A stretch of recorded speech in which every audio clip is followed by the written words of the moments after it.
back mga buddy, panibagong araw, panibagong video na naman tayo. At kung bago pa lang sa channel ko, please subscribe to my channel and click mo na rin notification bell para ma-notify ka sa bawat video na upload natin mga buddy. For today's vlog is another tips naman at sana makatulong sa inyo sa lahat ng may problema dito sa kanyang vlog. Ayan, na parang natutunaw at cause pa to ng sunog minsan, kaya ayusin natin. Kailangan na natin ng screwdriver. So yung ating iron, no? Electric iron para panghinang mga buddy. Tapos yung lead. Tapos bumili tayo ng matibay na wire kasi yung wire na to is masyadong manipis, umiinit siya. So kapag nag-plug kayo nito mga buddy, kailangan nyo higpitan pag-plug sa saksakan. Okay? Kailangan nyo naka-plug yan na maigpit para hindi maging ganito. Okay? Kailangan ng contact ng maigpit to sa ating mga mga saksakan.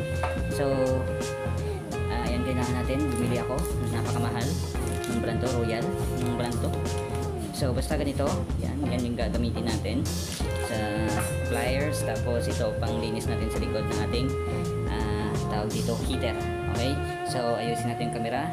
Dito tayo sa gilid. Let's go! Ayusin natin ang camera mga buddy, so para makita nyo. So first, yan, kinuha ko na yung likod ng heater. Kailangan natin, bigay muna natin yun kasi medyo mainit yun eh.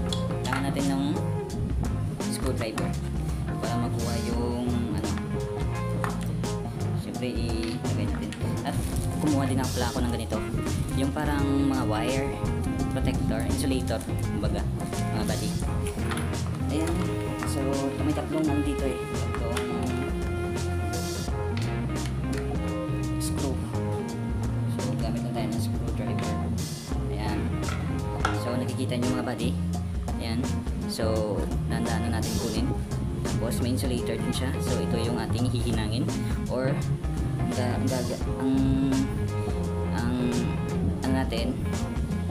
gagawin natin parang nakadikit lang to eh. Try natin. So ang gagawin natin, magdudugtong na lang tayo dito mula dito. Okay? So wala namang polarity dito, negative positive, wala naman. So ikakat na lang natin.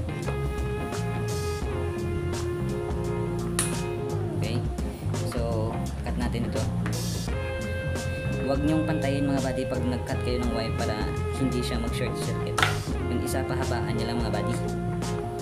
Medyo nihirapan ako dito. Wait lang.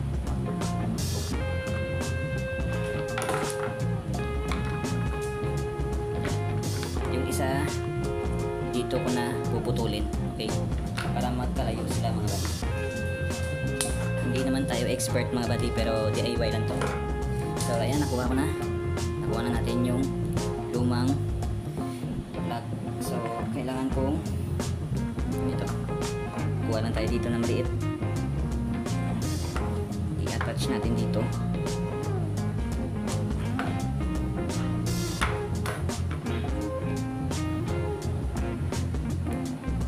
Maliit lang kasi may dudugtong tayo mamaya dyan.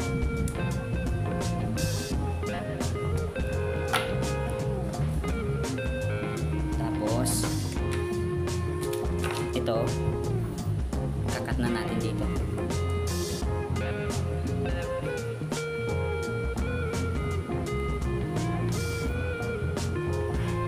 So pagpantayin natin yung kabila.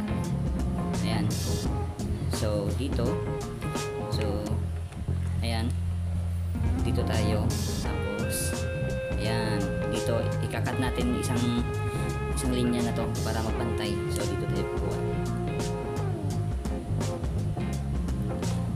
So bigay kayo ng allowance para meron tayong tawag dito, hindi tayo magkadikit dun, pero mayroon sobra sa paghinang natin. So ayan, so madali lang to mga buddy. Kapag may mga gamit ka mga buddy, pwede nyong ayusin yung mga minor problem. So ayan, so ganito yung kalalabasan niya mga buddy. So before natin ikabit, kuha muna tayo dito ng insulator. Ayan. Yung hindi masyadong malaki, dito tayo kuha.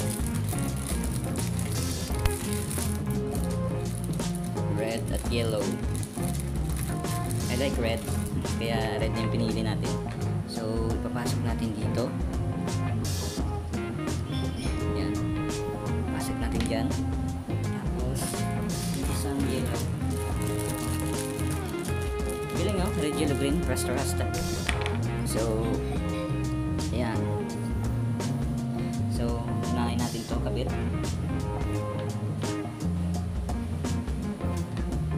First of all pala, hinangin muna natin ng lid.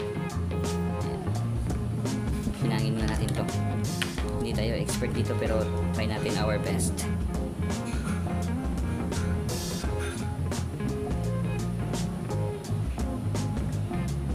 Hinangin na natin. Dumikit yung lid sa isa sa ano dito sa wire.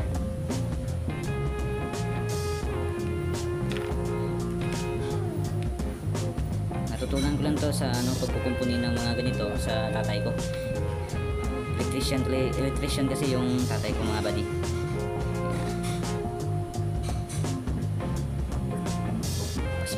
Pasmado na. Kamay natin pasmado na. Yan, nainang na natin yung dalawang ano, yung dalawang tawag dito. Pagdugtungin na lang natin. Tapos iinangin natin ng wait lang. Ilagay. Ayan, babasahin muna natin ng ano ulit yan. Okay. Tapos ayusin natin yung camera para focus na focus.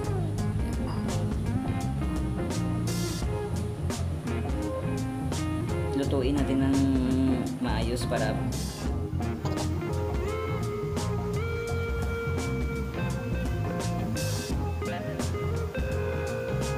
tapos mga 5 seconds iwan mo yan. Patutuyin na natin yung ano mantik na parang bigas. Tapos dito naman tayo sa kabila yan, diba? So hihinahin ulit natin ito ulit.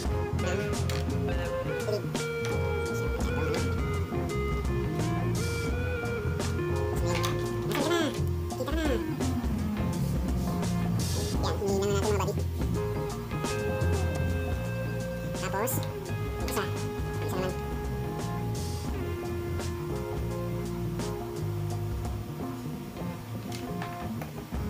Tignan natin ito. Tsaka natin idugtong mga buddy. Nakikita nyo, nahihirapan ako. Wala kasi tayong pag-ipit dito mga buddy. Or parang click. So, mano-mano lang. Tansya-tansyahan na lang mga buddy. Sa paggawa. Kasi kung hindi masyado may ulitin natin ito.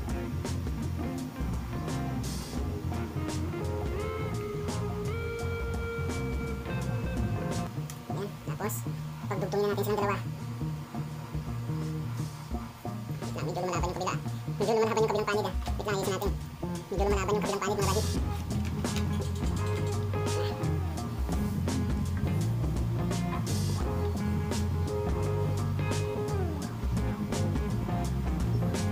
So, lagyan natin ulit para matibay.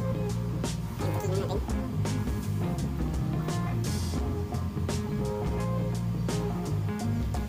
Kasi mga buddy, kaya hindi tayo makakonsentrate.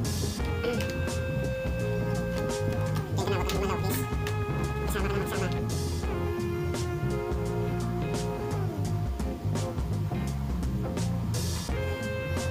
Ayan, kasama siya mga buddy. Ganyan na.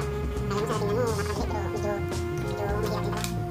So, unplug naman natin to para hindi tayo mga buddy, yung finished product natin mga buddy. Ayan, so papasok natin to yung insulator dito. Isa pa rin hindi pa magkasya. Kailangan pa natin i-adapt ng konti para pumasok siya mga buddy. So yun na nga, medyo mahigpit.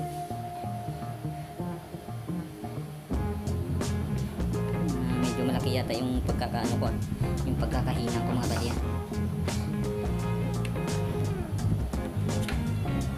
Saan ba siya na? Ah, dito.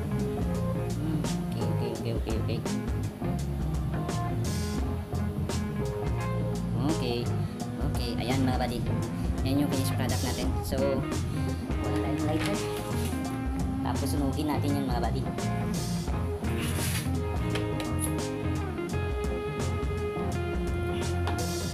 Isa.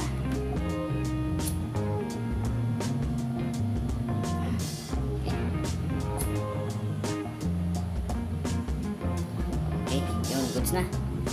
babalik natin yan. Babalik natin dito.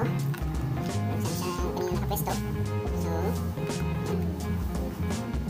ano ba? Pagkat ko ba yun? Baliktad. Pasok muna natin ito. Bumaliktad mga buddy. Pasok to.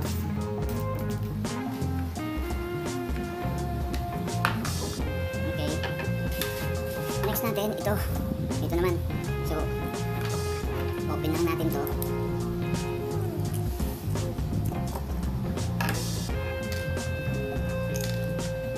Yan, madali lang to. Ilalagay mo lang dito yung ano, yung tawag dyan. Yung wire, papaikot mo lang dyan. First, gagawa tayo ng ano, babalatan natin to. So, kailangan mong estimate. Spatin mo muna dito kung ano kahaba. Okay?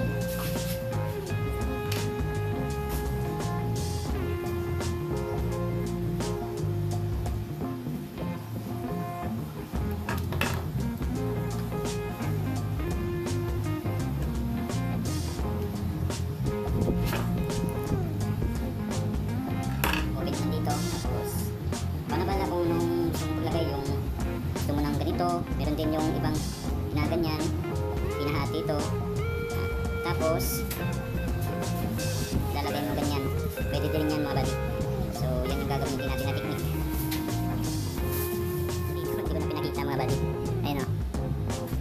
Yan, naipasok ko na. Hindi ko nalagyan kasi medyo masikip na at hindi na masisira to. So, ginanyan ko na. Yan. Yan yung nilagay ko na insulator. Pero useless din kasi hindi yan ma-cover up to. So, hindi kasi kasya. So, isa lang yung nilagay ko. Hindi ko na yan makukuha. So, cover na lang natin. Babalik natin yung ano, yung lock. Yan, mga buddy. Yan. So, ilalagay natin to. Siyempre, lalagyan muna natin ng tubig.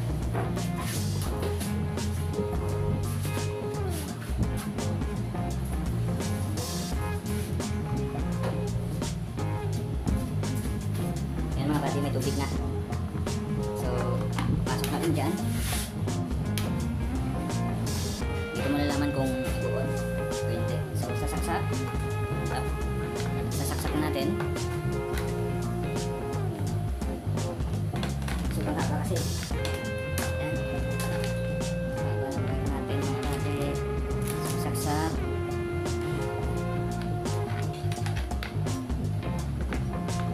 Pag sinasaksak, pitch siya. Yan, on na lang natin mga buddy. Okay? Yan, gumagana. Tayo natin na ano, nilagyan ko lang ng konting tubig yan. So, mabilis lang yan.